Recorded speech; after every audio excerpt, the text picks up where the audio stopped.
वहां पर उसको प्रूव कर सकते हो क्या कि आपने एनसीईआरटी पढ़ी है, ये उसके लिए। तो मैं भी इसलिए कहूंगा कि नॉलेज का जहां तक वो बात आ गई तो डिमोटिवेट हो जाना कि मेरे को तो कुछ आता नहीं है, ये आता नहीं है, ऐसी कोई बात नहीं है। आप करते रहो, मुश्किल ही होना चाहिए बल्कि मेरे ख्याल से वो आसान नहीं होनी चाहिए मॉक टेस्ट। ओके, तो मॉक क्योंकि टेस्ट आसान देते होगा तो रहना फिर है, हाँ। तो बिल्कुल बिल्कुल बिल्कुल, बिल्कुल। हाँ। ठीक है। अब मेन सवाल रहता है कि आप नॉर्थ कैंपस में हो, ठीक है, एंड हमेशा बच्चे एक सपना होता है कि यार मुझे नॉर्थ कैंपस में आना है, क्योंकि उन्होंने इतने वीडियोस देख लिए होते हैं कि life at north campus, and बहुत बड़ा चढ़ा के चीजें बताई जाती है। अब क्योंकि आप वहाँ पे हो, और अभी आप फैमिली के साथ रह रहे हो, फिर आप पीजी में रह रहे हो?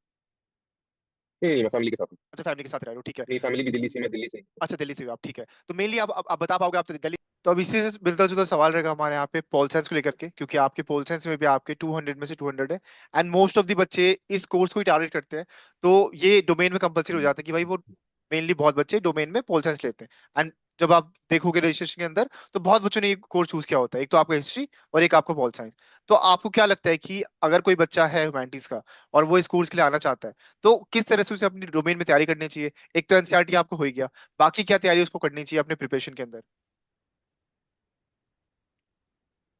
हाँ, सबसे पहले मैं दोबारा एनसीईआरटी बोलूंगा क्योंकि जितनी बारी बोलो उसका कम है। यही एक एंटीडोट है आपका यूपीएस आपका इसमें सीयूटी के अंदर। सीयूईटी में। हाँ। तो आप जितना आप एनसीईआरटी आप अच्छे से पढ़ेंगे उतने ही ज्यादा प्रोबेबिलिटी है आपके सवाल सही होने की। हम्म, तो एनसीईआरटी को तो आप अपनी बाइबल की तरह पढ़िए, गीता की तरह पढ़िए, कुरान की तरह पढ़िए, गुरु ग्रंथ साहिब की तरह पढ़िए। हम्म, जिस भी आप धर्म के फॉलोअर है उसकी बिल्कुल सबसे रिलीजियस किताब उसकी जैसा पढ़िए, आप इसको रट लीजिए अच्छे से। क्योंकि सवाल ज्यादातर काफी बारी क्या होता है, पॉलिटिकल साइंस इतना कंसेप्चुअल है नहीं।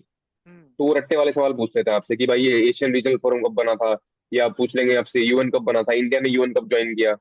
तो काफी बारी वो डेट्स वगैरह इन सब में होता है।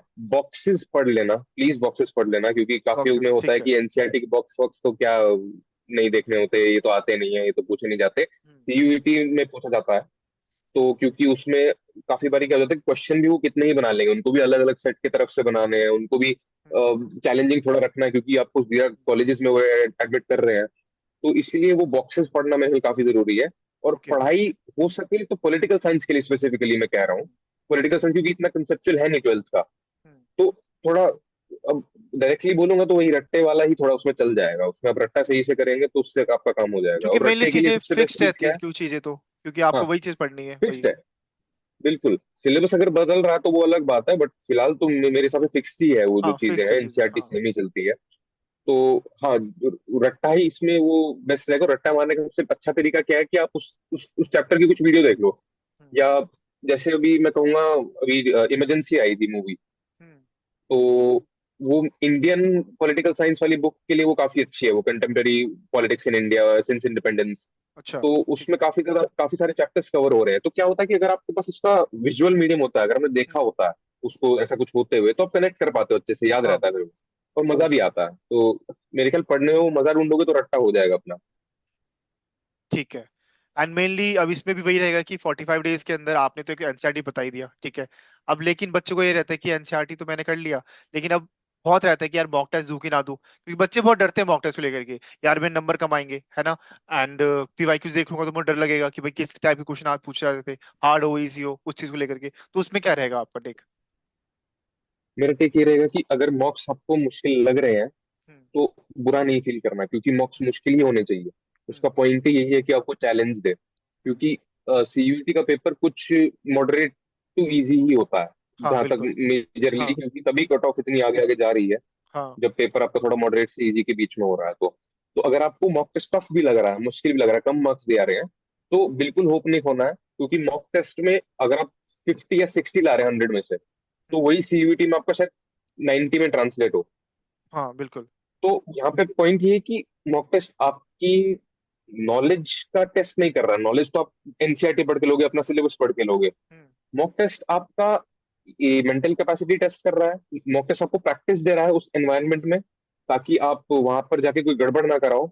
और मॉक टेस्ट आपको बेसिकली आदत डलवा रहा है हम्म, कि भाई एमसीक्यू ऐसे कर रहे हैं, ऐसे कर रहे हैं, इन सबका ऐसा ट्रिक है, ये चीट कोड आपको एमसीक्यू करके ही पता चलेगा। हम्म, तो इसीलिए मॉक टेस्ट इंपॉर्टेंट है। मॉक टेस्ट से कोई आपकी नॉलेज नहीं टेस्ट हो रही होती है। सेम चीज सीयूईटी के साथ भी, वहां पे नॉलेज नहीं टेस्ट कर रहे हैं, वो तो पता है हर कोई एनसीईआरटी पढ़ के आया है, उस सिलेबस दे रखा था उन्होंने। हम्म, आप वहां पर उसको प्रूव कर सकते हो क्या कि आपने एनसीईआरटी पढ़ी है, ये उसके लिए। तो मैं भी इसीलिए कहूंगा कि नॉलेज का जहां तक वो बात आ गई तो डिमोटिवेट हो जाना कि मेरे को तो कुछ आता नहीं है, ये आता नहीं है, ऐसी कोई बात नहीं है। आप करते रहो, वो मुश्किल ही होना चाहिए, बल्कि मेरे ख्याल से वो आसान नहीं होने चाहिए मॉक टेस्ट। ओके, तो मॉक क्योंकि टेस्ट आसान देते होगा तो रहना फिर है, तो हाँ। तो बिल्कुल बिल्कुल बिल्कुल, बिल्कुल। हाँ, ठीक है। अब मेन सवाल रहता है कि आप नॉर्थ कैंपस में हो, ठीक है, एंड हमेशा बच्चे एक सपना होता है कि यार मुझे नॉर्थ कैंपस में आना है, क्योंकि उन्होंने इतने वीडियोस देख लिए होते हैं कि life at north campus, and बहुत बड़ा चढ़ा के चीजें बताई जाती है। अब क्योंकि आप वो वहां पे हो, और अभी आप फैमिली के साथ रह रहे हो या फिर आप पीजी में रह रहे हो? नहीं नहीं, मैं फैमिली के साथ हूँ। अच्छा, फैमिली के साथ रह रहे हो, ठीक है। मेरी फैमिली भी दिल्ली से, मैं दिल्ली से ही। अच्छा, दिल्ली से हो आप, ठीक है। तो मेनली आप बता पाओगे, आप तो दिल्ली से भी हो, ठीक है। अब ज्यादातर बच्चे आपको पता है डीयू में कि बाहर से आते हैं, नॉर्थ साउथ आपके बिहार यूपी इन सबसे स्टूडेंट बहुत ज्यादा आते हैं। तो आपका क्या रहेगा कि अगर आप नॉर्थ कैंपस में आ रहे हो, ठीक है, तो आपको उतनी एक्सपेक्टेशन रखनी चाहिए कि या फिर नहीं रखनी चाहिए, और क्या डिफरेंस है आपको नॉर्थ कैंपस में साउथ कैंपस में, क्योंकि आपके फ्रेंड्स होंगे साउथ कैंपस के अंदर भी, नॉर्थ कैंपस के अंदर भी, तो आपको क्या मेजर डिफरेंस लगा, क्यों आपको लगता है कि बेटर है आपको नॉर्थ कैंपस कई चीजों के अंदर, तो उससे में क्या लगा आपको? अब अगर मैं सच बोलूँ तो अगर किसी भी कॉलेज स्टूडेंट को अगर कॉलेज लाइफ जीनी है, ऐसा कुछ टाइप मतलब फन लाइफ चाहिए, ऐसा कुछ चाहिए, तो मेरे ख्याल से फिर आप सेंट स्टीवेंस मत आइए। आप हम्म। हिंदू कॉलेज जाइए, आप हंसराज जाइए।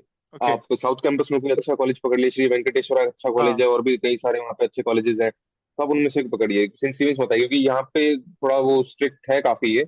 और कुछ लोग स्कूल के जैसे चलता है, बट मेरे ख्याल स्कूल तो नहीं है एग्जैक्टली, बट काफी डिसिप्लिन है। जैसे कॉन्वेंट स्कूल्स होते हैं, डिसिप्लिन होते हैं, विद विद बिल्कुल। With the rules, with the timings, with hmm. Marks and everything, ये भी वही है। स्ट्रिक्ट ही है मैं कहूंगा, अच्छा खासा, क्योंकि मार्क्स वगैरह भी आराम से नहीं मिलेंगे आपको। आपको एक्चुअली उस सब्जेक्ट की नॉलेज देनी पड़ेगी, तब जाके प्रोफेसर मानेगा कि आपको कुछ आता है। बिल्कुल, हाँ। तो जहाँ तक वो कॉलेज लाइफ, कैंपस लाइफ आती है, तो यहाँ पे एक्स्ट्रा क्लासेस भी होती है। यहाँ पे अच्छा। सारे क्लासेस जो शेड्यूल्ड है वो तो होती है, साथ साथ एक्स्ट्रा क्लासेस भी लेते हैं काफी बारी प्रोफेसर, अगर अच्छा। सिलेबस खत्म नहीं हुआ होता है, हम्म। या प्रोफेसर को लगता है कि ज्यादा एंगेजमेंट जरूरी जरूरी है इन सब्जेक्ट्स के साथ और चीजों के हम्म। साथ, तो ये होता है।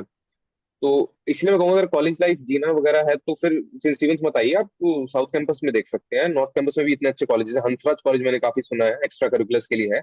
मैं खुद तो हम्म। एक्सपीरियंस नहीं किया है, क्योंकि ओके। ऑब्वियसली मैं वहाँ का स्टूडेंट तो नहीं हूँ, बट मेरे फ्रेंड्स हैं, एक आध फ्रेंड्स है, एक दोस्त की भी फ्लैटमेट है वगैरह वगैरह, तो वो सब बताते हैं कि ओके। अंतर्ज काफी एक्स्ट्रा करिकुलर्स को प्रमोट करता है, देन हिंदू काफी ज्यादा एक्स्ट्रा करिकुलर्स को प्रमोट करता है।